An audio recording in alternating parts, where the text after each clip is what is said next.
আসসালামু আলাইকুম। সবাইকে লার্ন ইংলিশ অ্যান্ড গো এ হেডের পক্ষ থেকে স্বাগতম।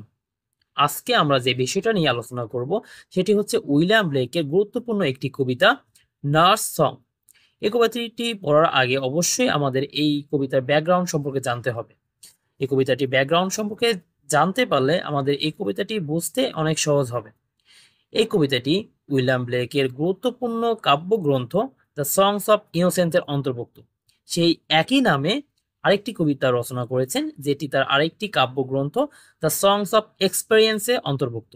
যদিও এই দুটি কবিতার নাম একই, কিন্তু এই দুটি কবিতায় যে বিষয়টা তুলে ধরা হয়েছে তা টোটালি একটা থেকে আরেকটা ভিন্ন, অর্থাৎ সে বিপরীত বিষয় দুইটা কবিতার মধ্যে তুলে ধরেছে। ইন সংস অফ ইনোসেন্সে সে মূলত শৈশবকালের যে আনন্দ, শৈশবকালে শিশুদের যে পবিত্রতা এবং শৈশবকালের যে মিলবন্ধন, এই বিষয়টা তুলে ধরেছে। ইন সংস অফ এক্সপিরিয়েন্সে আমরা দেখতে পারবো সেই কবিতায় সে মানুষের দুঃখ, মানুষের যে দুশ্চিন্তা, এসব তুলে ধরেছে। অর্থাৎ একটা মানুষ যখন আস্তে আস্তে ধীরে ধীরে বড় হয় এবং একটা সময়ে তার মধ্যে যে শৈশবকালের যে আনন্দ, শৈশবকালের যে মিলবন্ধন, সেগুলো আর থাকে না। ওই সময়ে সে অনেক চিন্তিত থাকে, অনেক হতাশ থাকে। এই বিষয়টি নার্স সংস, যেটি ইন সংস অফ এক্সপিরিয়েন্স অন্তর্ভুক্ত, অর্থাৎ তার কাব্যগ্রন্থে দ্য সংস অফ এক্সপিরিয়েন্স এর অন্তর্ভুক্ত, সেখানে উল্লেখ করেছে। নার্স সং, যেটি দ্য সংস অফ ইনোসেন্স অন্তর্ভুক্ত, এই কবিতাটি 4টি স্ট্যান্জায় বিভক্ত।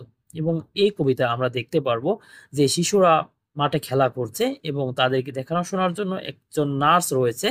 এবং সে যখন গোধূলি নেমে আসে তখন শিশুদেরকে সবাইকে বলে, চল তোমরা সবাই বাসায় চলে যাও এবং ঘুমিয়ে পড়ো। কিন্তু যখন সে এ কথা বলে তখন এর উত্তরে ওই শিশুরা বলে যে না, এখনো দিন রয়েছে, অর্থাৎ এখনো অন্ধকার নেমে আসেনি, তাই আমরা এখনো খেলবো। তখন ওই যে নার্স ছিল, সেই নার্স তাদেরকে খেলার অনুমতি দেয় এবং এই অনুমতি পেয়ে শিশুরা আনন্দে আহ্লাদিত হয়ে পড়ে, অর্থাৎ তারা সবাই অনেক খুশি হয়। সো এই কবিতাটি প্রত্যেক লাইন বাই লাইন শুরু করা যায়। When the voices of children are heard on the green, and laughing is heard on the hill, my heart is at rest within my breast, and everything else is still. অর্থাৎ এ জায়গায় কবি বোঝাতে চেয়েছে, when the voices of children are heard on the green, যখন তৃণভূমির উপরে শিশুদের কণ্ঠস্বর শোনা যায়, and laughing is heard on the hill, যখন ওই পাহাড়ের উপর শিশুদের হাসির আওয়াজ শোনা যায়, my heart is at rest within my breast, আমার বুকের ভিতর যে হৃদয়টা রয়েছে সেটি স্থির হয়ে যায়, and everything else is still, যেরকম ভাবে এই গোধূলিতে সবকিছু স্থির হয়ে গিয়েছে, ঠিক একই রকম ভাবে আমার বুকের ভিতর যে হৃদয় রয়েছে সেটিও স্থির হয়ে যায়। এরপরে সে ওই নার্স শিশুদেরকে বলছে, অর্থাৎ এই পরের স্ট্যান্ডে আমরা দেখতে পারবো যে ওই নার্স শিশুদেরকে বলছে, দেন কাম হোম, বাসায় চলে এসো, মাই চিলড্রেন, ও আমার শিশুরা তোমরা বাসায় চলে এসো, the sun is gone down, ইতিমধ্যেই সূর্য ডুবে গেছে, অর্থাৎ সূর্য অস্ত গিয়েছে, তোমরা সবাই বাসায় চলে এসো। And the dews of night arise, রাতের যে শিশি সেটা পড়া শুরু করে দিয়েছে। Come come leave off play and let us away, চলে এসো, তোমাদের খেলা বন্ধ করো এবং চলো আমরা চলে যাই। Till the morning appears in the sky, যে পর্যন্ত না সকাল হয়, অর্থাৎ পরের দিন যে পর্যন্ত না সূর্য উদিত হয় সে পর্যন্ত তোমরা তোমাদের খেলা অফ করো এবং বাসায় চলে যাও, অর্থাৎ চলো আমরা বাসায় চলে যাই। এর প্রতি উত্তরে শিশুরা বলে, no no let us play for it is yet day, না না আমাদের খেলতে দাও, কারণ এখনো দিন বিদ্যমান রয়েছে। অর্থাৎ যদিও গোধূলি নেমে এসেছে, অর্থাৎ সন্ধ্যা হয়েছে, কিন্তু এখনো অন্ধকার নেমে আসেনি। And we can not go to sleep, আমরা এখন ঘুমাতে চাই না। Besides in the sky the little bird fly, তাছাড়া ওই আকাশে পাখিরা উঠছে। And the hills are all covered with sheep, এবং এই পাহাড়ের মধ্যে অনেক শিপের বিচরণ দেখতে পাচ্ছি, অর্থাৎ এই পাহাড়ের উপরে অনেক শিপ এখনো রয়েছে। তখন ওই নার্স প্রতি উত্তরে বলল, well well go and play till the light fades away.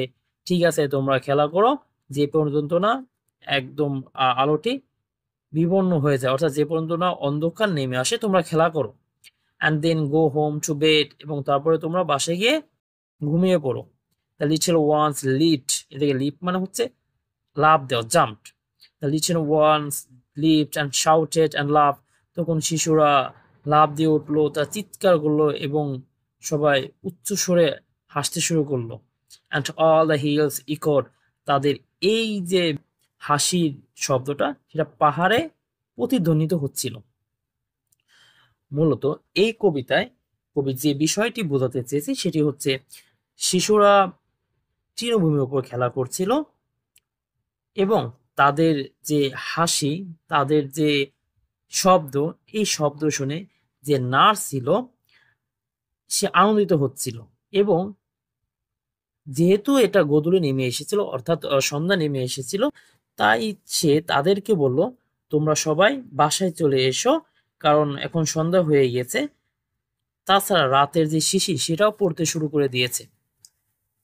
চলো এখন খেলা বন্ধ করো, বাসায় চলে যাই এবং সকাল হওয়া আগ পর্যন্ত সবাই আমরা বাসায় থাকি এবং এই খেলা ত্যাগ করি।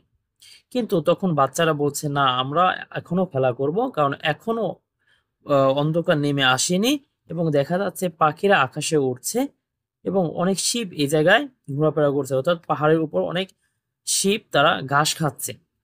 তখন ওই যে নার্স ছিল সে তাদেরকে অনুমতি দিল যে আচ্ছা তোমরা খেলা করো এবং যখন অন্ধকার নেমে আসে তখন তোমরা বাসায় ফিরে এসো। এই অনুমতি পেয়ে তখন ওই শিশুরা সবাই লাফ দিয়ে উঠলো এবং হাসতে থাকলো অনেক জোরে জোরে, এবং তাদের এই হাসির শব্দ পাহাড়ে প্রতিধ্বনিত হতে থাকলো। এই কবিতায় মূলত যে টোনটা আমরা পাই সেটি হচ্ছে আনন্দের যে টোন সেটা পাই, এখানে কেয়ারিং এর যে টোন সেটা পাই, এবং জেন্টাল যে নম্রতা ভদ্রতা এই বিষয়টা আমরা এখানে খুঁজে পাই।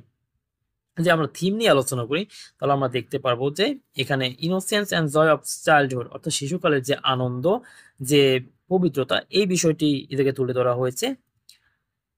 প্রকৃতির সাথে শিশুদের যে একটা মিল বন্ধন এবং তাদের যে স্বাধীনতা সেই বিষয়টা এদিকে তুলে ধরা হয়েছে। যৌবনকালের যে সৌন্দর্য সেই বিষয়টিও এই জায়গায় তুলে ধরা হয়েছে, অর্থাৎ শিশুকালের যে স্বাধীনতা, শিশুকালের যে পবিত্রতা, শিশুকালের যে আনন্দ, এই বিষয়গুলাই এই কবিতায় তুলে ধরা হয়েছে।